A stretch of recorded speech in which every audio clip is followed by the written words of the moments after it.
Good morning, and welcome to this online service of the Unitarian Universalist Church of Arlington. Whether you are a regular attendee or are joining us for the first time, we are so grateful that you are with us. I'm Irv Lacho, a member of the church's Board of Trustees, and I'm very excited about today's service, which is built around the theme of pure imagination. That also happens to be the name of a song from one of my all-time favorite movies, Charlie and the Chocolate Factory. I have no doubt that Reverend Walter will capture the humor, wit, wisdom, and piercing insights of that film in his sermon. In fact, I can think of no better minister to deliver a message built around pure imagination than Reverend Walter, who carries a bit of the Willy Wonka spirit within him. We hope that you will join us after the service for our virtual happy hour. Please continue to watch your inbox and visit our Facebook page to stay up to date on the many ways that UUCA is staying active and building our beloved community. Finally, I wish you all a happy new year and hope that 2021 brings you and your family good health, good friends, and very fast internet connections.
Happy New Year.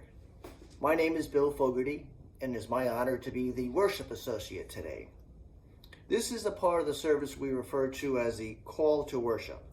And I was wondering, what do you all think is the purpose of a call to worship? What does that phrase really mean? I imagine people have many different interpretations, and I suspect people have not really thought about that phrase too much. As I reflect on it, to me, call to worship is an invitation to the community to be still for a little while, to be fully present, in the moment. It is easier to be present, of course, if we're sitting in our beautiful sanctuary. It's not quite that simple online. But I invite you to rise to the challenge, to pay attention, to be with us in this community, this virtual community, at this moment. As we begin a new year and a new month, I want to let you know that the theme of the month is imagination. So you'll be hearing all about imagination in the services, not just today from Reverend Walter, but all month. For the call to worship, we usually have a reading to set the stage, so to speak, for the service. And I thought I would use a poem from a third grader from New Zealand named Danny. The title of the poem is Without Imagination. Imagine a world without imagination. There would be no inventions, no new things, no songs, no pictures, no stories, no adventures, no fun at all. I am glad I cannot imagine a world without imagination. Thank you for being here today. Let us explore imagination as we worship together.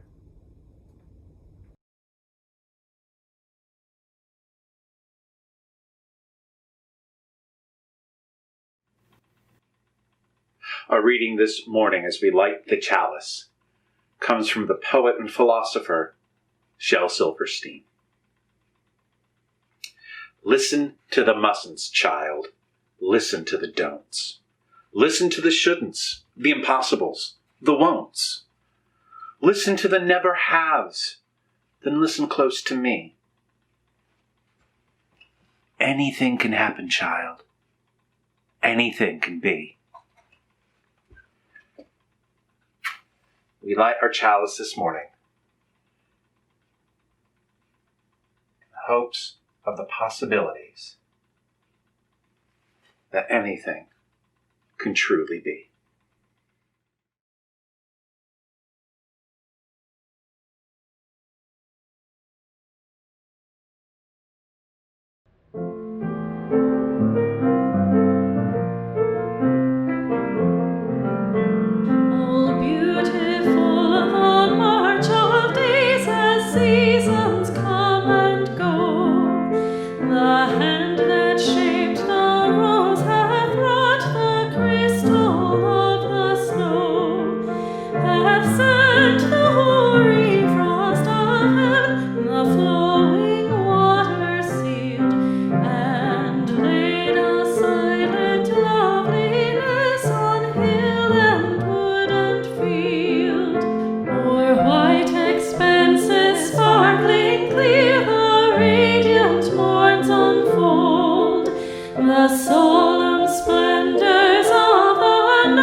Let me ask you a question. How do you exercise your imagination? To me, imagination is closely connected to creativity and play. I really enjoy playing almost any type of game. My granddaughter has a great saying. When you would visit her and you open the door and you walk in, her first question would be, play toys all day? It's a great question. And thinking about toys. We had different kinds of toys we played with, right? It might be a crayon, it could be a paintbrush, it might be a musical instrument, it likely could be a tub of Legos. For me, my favorite toy is round. It's really any kind of ball. It could be a basketball. This is a basketball here. It's not really pumped up, so it's not bouncing. It could be a soccer ball. And here's a soccer ball. I was a coach of a girls' soccer team and enjoyed creating imaginative drills when we had very little room to play with for practice. Could be football, which really is not round, it's oval, but it's fun to throw around. Could be a softball or a baseball, or it could be a tennis ball. Now, you don't always have a chance to have a friend to play tennis with, or to have a baseball field to practice on, or a basketball hoop in your driveway. So sometimes you have to use your imagination. When I was young, on a bad weather day, I would go down into our basement.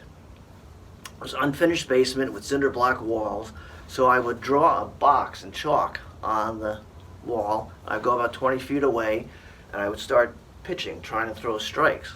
I would imagine I was Tom Seaver pitching against the Cincinnati Reds. And I must say, I was undefeated as a basement baseball pitcher. Now again, what if you don't have somebody to play with? Well, you can make up your own games. This is a racket from a racquetball, and this is a racquetball itself. So maybe you make up a little game. How many times can you keep the ball in the air? Can you do it 20 times, 50 times, 100 times? Whatever. It's a lot of fun. By the way, I'm outside in our porch because there's no ball playing in the house. Remember that. So let me get back to the original question. What do you do to exercise your imagination? So that's a question I'm going to toss over to you, Walter, and let us know your answer. Thank you, Bill.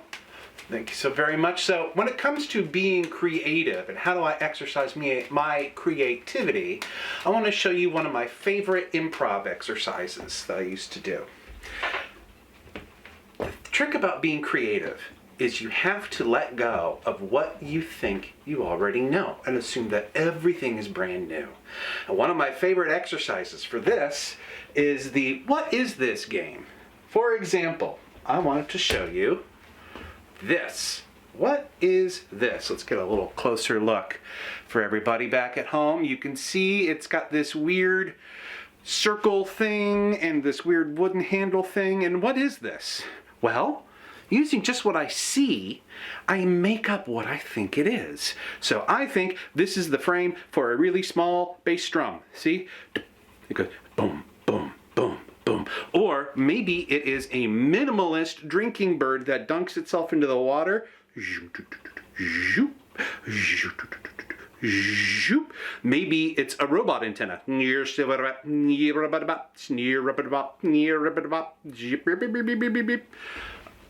What is it really? I'm not telling you. You have to kind of guess. Maybe your parents know what this is. All right, here's another one. What's this thing? Right? We have to make up what this is, and whatever we say it is, we can't say what it really is. So, if we know what it is, we have to make up something else. It's rubbery, right? It's got a weird shape. So I think this is a scale from a rubber dragon. Or maybe it's a leaf from a rubber tree. Maybe it's an ear from Blue's Clues. What can we make this thing be? All right, here's another one. Maybe some of you know what this thing is, but whatever you know that it is, you have to say it's something different, and you have to explain what it is, right? So I think this is the steering wheel for a really small Formula One car, or maybe it's a propeller for some sort of weird jet airplane, or maybe it's just like the world's weirdest hat. The trick with imagination and how to work it is reminding yourself that sometimes what you see isn't what you think it is. We all have things that we've learned that we are told are true, right? We are told, for example, that this is a bottle and it's filled with water. But if I use my imagination, what I do is I throw out those rules and I make up new ones. And I don't say to myself, that's silly, or I don't say to myself, that's wrong. I say to myself, that could be. So this isn't a water bottle. This is part of a jetpack that holds a new clean burning energy fuel, right? Or maybe some of you have done this one, it's a little pocket tornado, right? This could be anything you want it to be. But the first thing you have to do is tell yourself that what you know may or may not be true. You have to be open to new experiences and be able to put aside what you think is true in order to see what could be. And that is a beautiful imagination.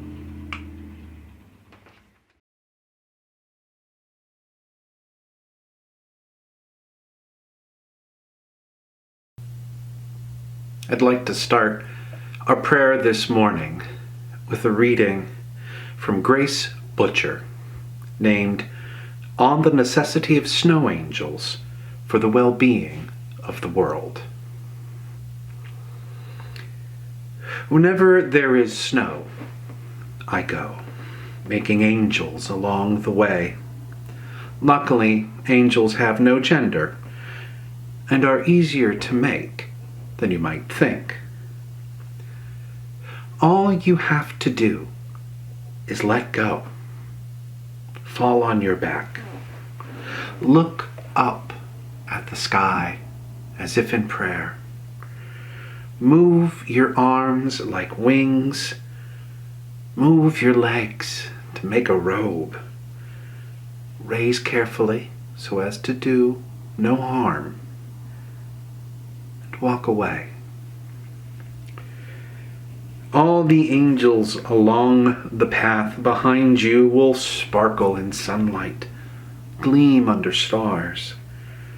In spring, the angels will be invisible. But really, they're still there. Their outlines remain on the earth, where you put them, waiting for you and the snow to return.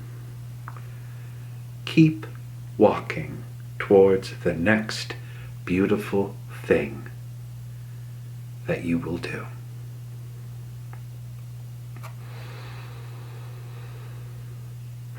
Spirit of life, may we be reminded that sometimes all we need to do is to fall back, to look up in wonder of the universe, of creation, and marvel. May it be enough to move our arms to make wings so that our hopes can take flight. May we rise carefully, doing no harm to the creations that we have made and that others have made.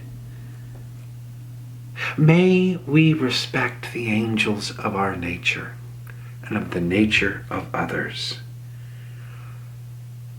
May we know that when the snow is gone and we no longer see the beauty of our creation, may we remember that it is still there, waiting to be created again and again and again. May we always move towards that next beautiful thing. May it be so.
2020 is over. We've waited a long time to say those words. This last year has been filled with disappointments for so many of us. And we've put our hopes into the idea that 2021 is going to be better. We hope that we'll be able to gather again in person, able to go to a restaurant without having to dine outside, or God forbid that we'll be able to shake hands and even hug people that we meet. We're so excited at the possibility of getting back to the way things were, and that 2020 could not have ended soon enough. But before we close the book on last year and just write it off as a bad memory, I do want to hold up that there were a few good things that we as a congregation created over that last year. See, as a congregation, one of the things that we did was we completed a search process in 2020, and we called a fantastic new senior minister.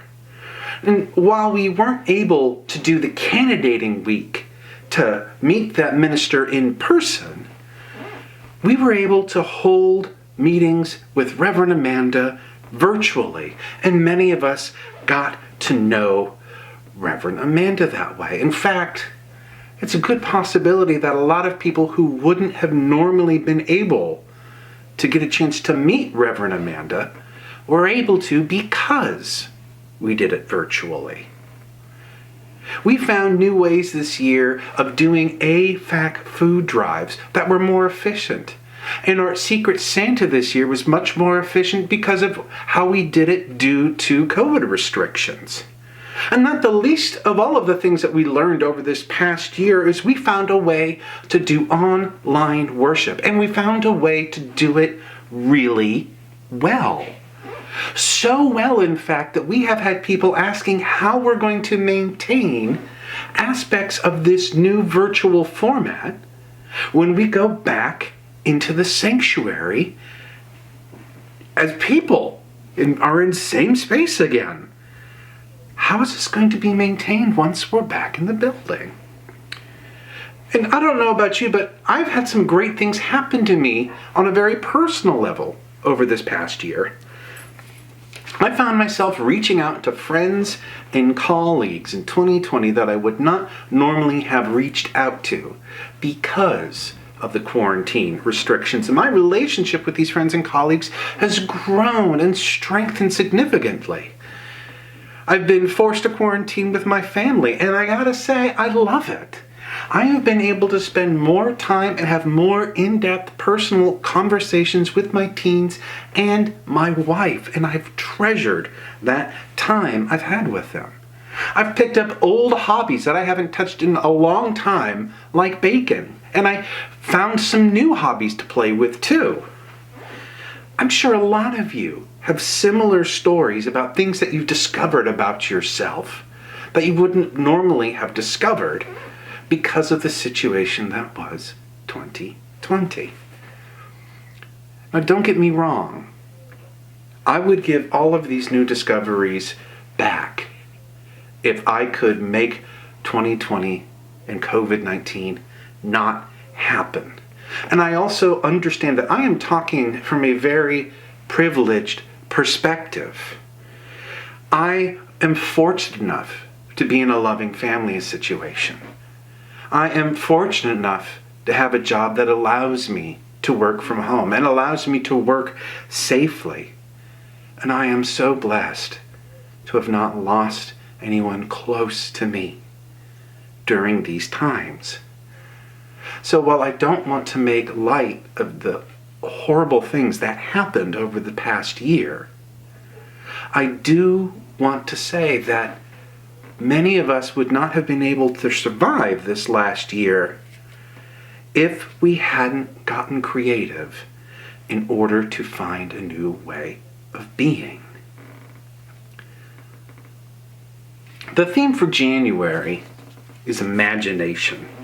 It's a great theme for the beginning of this year because we are all caught up in what the possibilities of 2021 could be. Now, what's interesting about this new year this year in 2021 is that this is the year we are hoping that things go back to the way they were, as opposed to hoping for a new and better future. How many of you have said, I am just hoping for a do-over for this year, just to make the last year not count? And talking about imagination and thinking about the sermon for today, I really had to try and nail down what I think imagination is, how to best define it. One of the things that always comes to me is people always claim that they don't have imagination. I've had a lot of my friends say that they're not imaginative or creative, and it's something I absolutely do not believe. I believe we all have the capability to be creative and the capability to imagine. But they keep wanting it to be this thing, this action. I think part of imagination is it's not necessarily something you do. Imagination is the ability to let go of something that you already know. And that's why I don't want 2021 to be a do-over year. We think we know how things are supposed to be. They're supposed to be the way they were pre-COVID. But I don't want to go back to the way things were supposed to be before COVID-19. I don't want to go back to a system where the only people who are able to be in a covenant group are the ones who drive to the church building. I want to be able to include the people who've joined covenant groups now because they can do them at home and they don't have to worry about being at a building at 7 and then putting a toddler to bed when they get home and having them stay up late, ruining their sleep schedule. I don't want to have to exclude people who don't like driving in the dark because it's hard for them to see. I love this new inclusiveness that this virtual world has given us. I want to keep our breakout rooms after service. I love the fact that we're now going deep in small groups about the sermon. Not only do we get to explore aspects of our spirituality and faith, many of us have said how much they enjoy getting in these small groups with people they don't know and getting to know them. I don't want to go back to the way things were without incorporating the imaginings that we've made over the past year. These imaginings, these things that we've done have helped the church grow, both in membership and in mission. And they only came about because we could no longer do things the way we were supposed to do. We were forced to let go. Imagination is letting go of doing things the way you think they need to be done. We had to let go of how we always did things. We needed to imagine a new way of church and community in a COVID world. And look what we've created. We've created something beautiful. Imagination is how we adapt. It's how we adapt to a world that no longer allows us to thrive. It is finding ways to change your reality. And that often means we need to let go of how things have been done in the past. And instead, we focus on the why. That is the crux of imagination. Why? I did improv comedy for a few years around the turn of the millennia. And what I really, really loved about doing improv is that it stripped away the actor's experience down to the barest of why. See, a troupe of actors can convey a story through a well-written script, a director, beautiful costumes, light design, sets, props, the whole 9 yards. It's a large group effort, and it's very detailed and rigid on the how-tos. There is a lot of energy expended in a production on how things are done, quite literally down to every detail that you move. You enter the scene on this line. You take your cue here. You will stand exactly on that spot, and you will look right here at that person when you deliver the line, and you will say it like this, and then you will cross up that way. In all of these details, they can come together to make something truly beautiful. But in improv, all of those details, costumes, the sets, the script, all of it is stripped away. All you are left with is a group of actors that are thrown onto a stage with a single prompt. And they're all focused on that same goal, the same why, to make the scene happen, to make it work. And they have to connect with each other.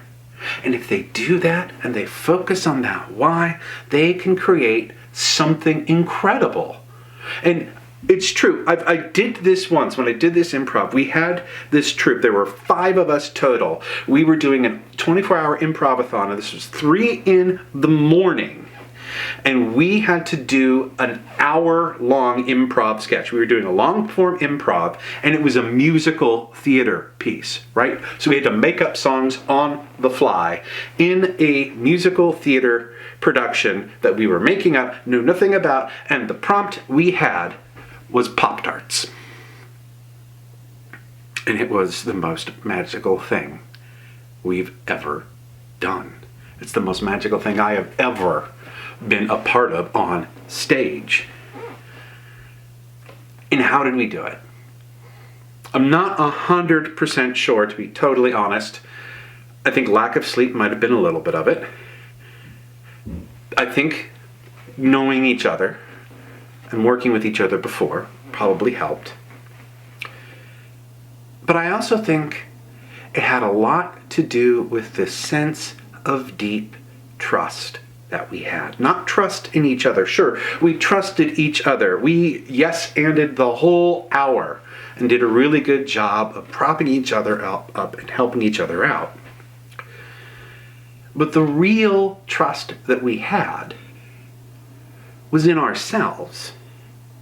We came to trust our own why we were there, why we were doing what we were doing.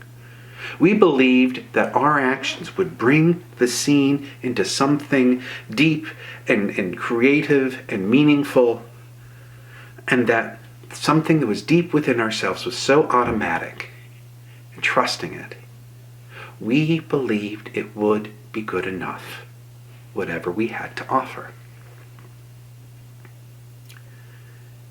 One of the things I really liked in reading Emergent Strategy by Adrienne Maree Brown is her concept of small is good. Small is all.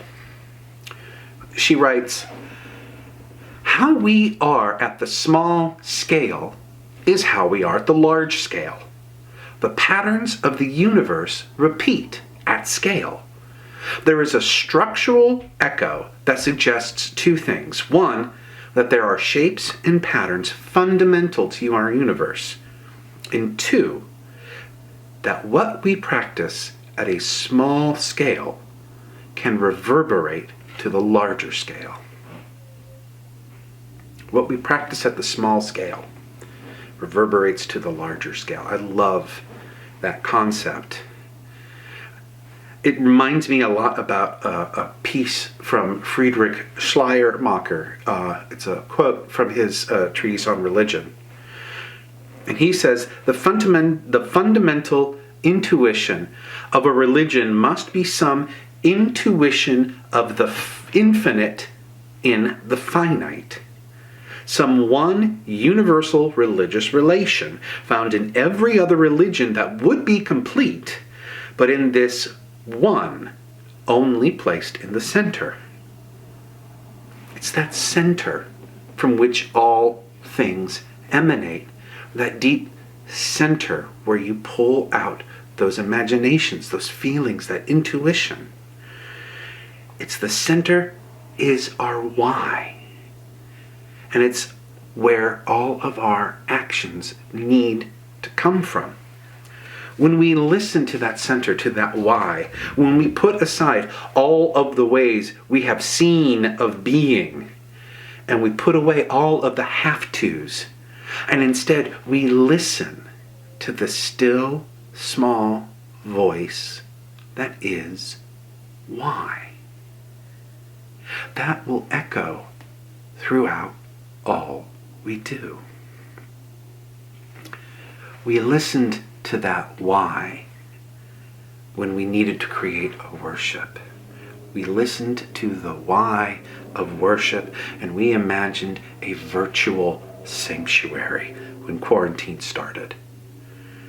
We listened to the why of leadership in this congregation, and we imagined a way to call a minister during a lockdown. We listened to the why of connection in our lives, and we imagined Zoom calls and FaceTime.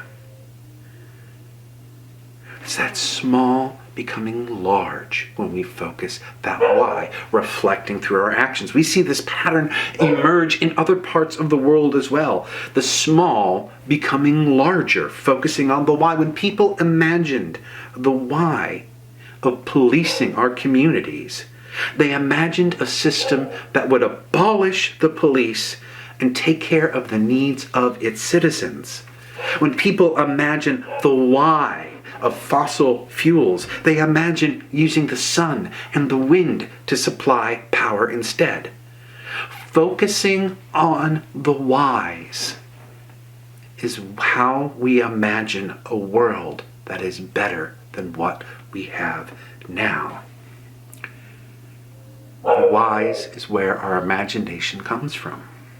I do want to warn you about one of the dangers of imagination and focusing on the why. It leads to a sense of wonder. You start to see endless possibilities in everything. The sense of wonder in the right hands, well, that can lead to the urge to create something based on that why. And this indeed could make the world a better place. So in closing, I want to focus on something that Bill Fogarty's granddaughter said. He mentioned it in our Time for All Ages. He told about how she greets him at the door, and she very pointedly asks him, "Play toys all day?" This act of creating from why, of using your imagination, it's a very real form of play. Play is using your imagination and letting go all of the rules and the realities of the have to, and finding a new way of doing things. The act of play and the joy that we often feel with that act, that joy is not frivolous. That joy we feel in play and wonder is necessary. It inspires us to keep moving forward from our center, our why, our intuition of the universe. We should approach all of our large decisions with this sense of joy, with a sense of wonder, with a sense of possibility. Keeping in mind the whys keeps us in mind and focus of where we need to go. So we should all, when making these decisions, keep the words of Bill's granddaughter in our heads. play toys all day. May it be so.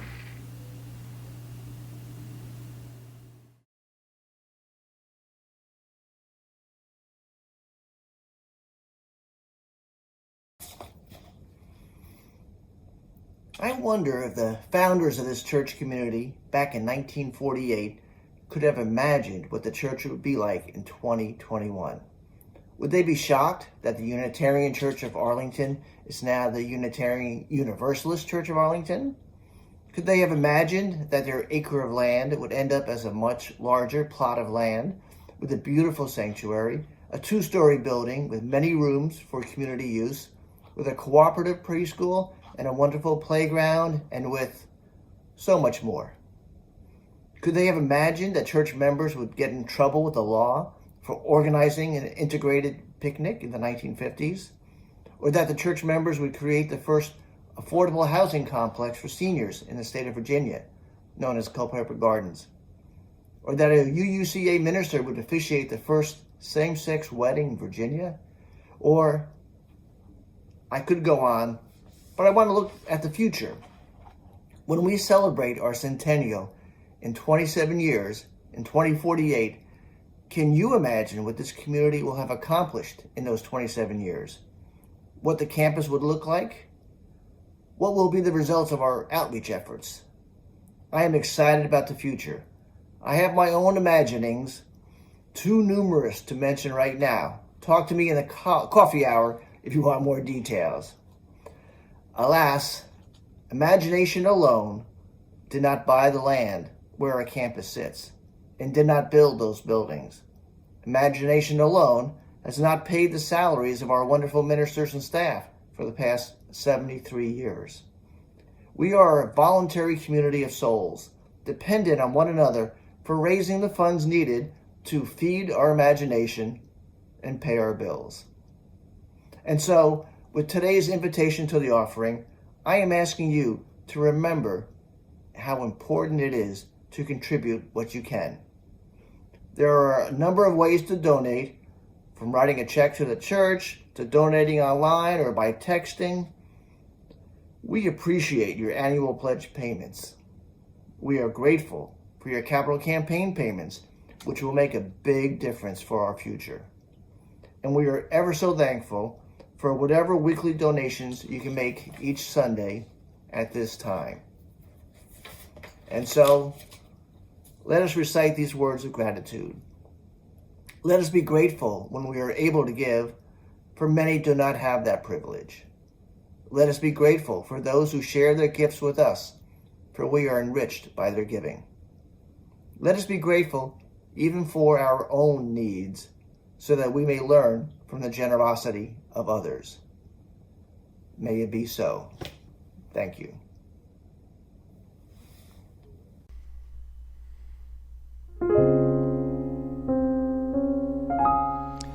Come with me and you'll be in a world of pure imagination. Take a look and you'll see into your imagination. We'll begin with a spin, traveling in a world of my creation. What we'll see will defy explanation.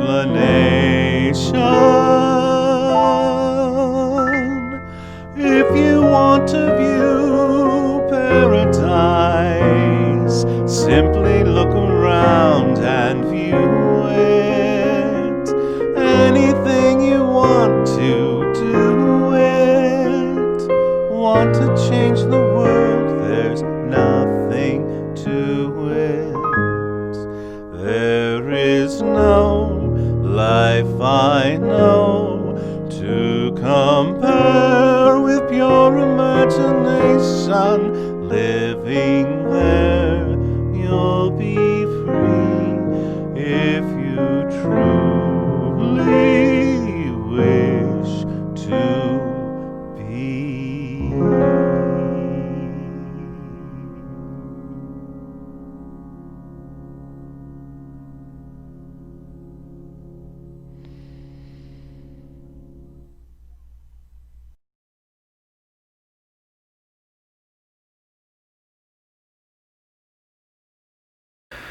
For our benediction this morning, I'd like to end where we began. Shel Silverstein. This is called Alice.